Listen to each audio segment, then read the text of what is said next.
Web serials இனி டிவிக்கு முன்பே சன் நெக்ஸ்ட் ஆப்ல ஜாலியா எல்லாருக்கும் முன்னாடியே பாருங்க. இப்பவே சன் நெக்ஸ்ட் ஆப்பை டவுன்லோட் பண்ணி சப்ஸ்கிரைப் பண்ணுங்க.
ஆனந்தி, சாமியை நல்லா வேண்டிக்க.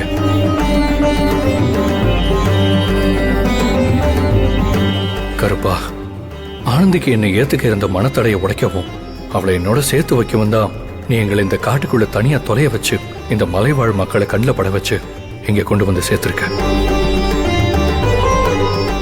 நான் அதை புரிஞ்சுக்கிட்டேன். ஒரே நாள்ல ஆனந்தி என்கிட்ட நடந்துக்கிற விதத்துல நிறைய மாற்றத்தை நான் பாக்குறேன். உன் மண்ணுல எந்த காதல் ஜோடியும் மன கஷ்டத்தோட பிரிஞ்சிருக்க மாட்டாங்கன்னு இந்த மக்கள் சொன்னதை உண்மையாக்கிட்டேன். உன்னை முதல்ல நம்பி வந்த காதல் ஜோடி ஒண்ணு சேர ஊர் தடையா இருந்துச்சு. இன்னைக்கு நானும் ஆனந்தியும் ஒண்ணு சேர ஆனந்தியோட சூழ்நிலை தடையா இருக்கு. அவளுக்கு மனசளவுல என்னோட வாழணுங்கிற எண்ணம் இருந்தாலும் ஊர் உலகம் என்ன சொல்லுமோன்னு பயப்படுறான். ஆனந்தி பிரச்சனைக்கு காரணம் யாருன்னு தெரிஞ்சுட்டா ஆனந்தி மனசுல இருக்கிற குழப்பம் தீந்து சீக்கிரமே என்னோட சேர்ந்துருவா. கருப்பா, அதுக்கு நீதான் வழிகாட்டணும். கருப்பா, என் வில்லுகாப்பலி கருப்பனும் நீயும் வேற வேற இல்ல. உன்னைய நம்புற சனோ வேணா வேற வேறையா இருக்கலாம். உன் மேல நம்பிக்கை வச்ச எல்லாருக்கும் ஒரே காவல் தெய்வம்னா அது நீதே. இன்னைக்கு வரைக்கும் இந்த ஊரை காப்பாத்திட்டு வர நீ உன் புள்ள என்னைய கைவிட்டுறாத. என் மனசுல எவ்வளவு வலி வேதனைய சுமந்துட்டு இருக்கேன்னு உனக்கு நல்லாவே தெரியும். கட்டின புருஷன் ஒவ்வொரு தடவையும் காதலோட என்ன நெருங்கும் போதும் என் கால சூழ்நிலைய காரணம் காட்டி முகம் கொடுத்து கூட பேசாம காயப்படுத்திட்டு இருக்கேன். நீ எல்லைய காத்து நிக்கிற மாதிரி அவர் என் கண்ணியத்தை காத்து நிக்க போராடுறாரு. உன்னைய மாதிரி அவரும் எனக்கு சாமிதே. அந்த சாமியை என்னால ஆராதிக்க முடியாத சூழ்நிலையில இருக்கிறேன். புருஷங்கிற அங்கீகாரத்தை கொடுக்க வழி இல்லாம தவிக்கிறேன்.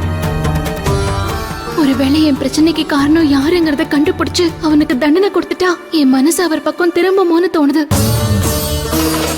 அதுக்கான காலமும் நாளும் தள்ளி போயிடாம நீ இதையும் பாத்துக்கணும்.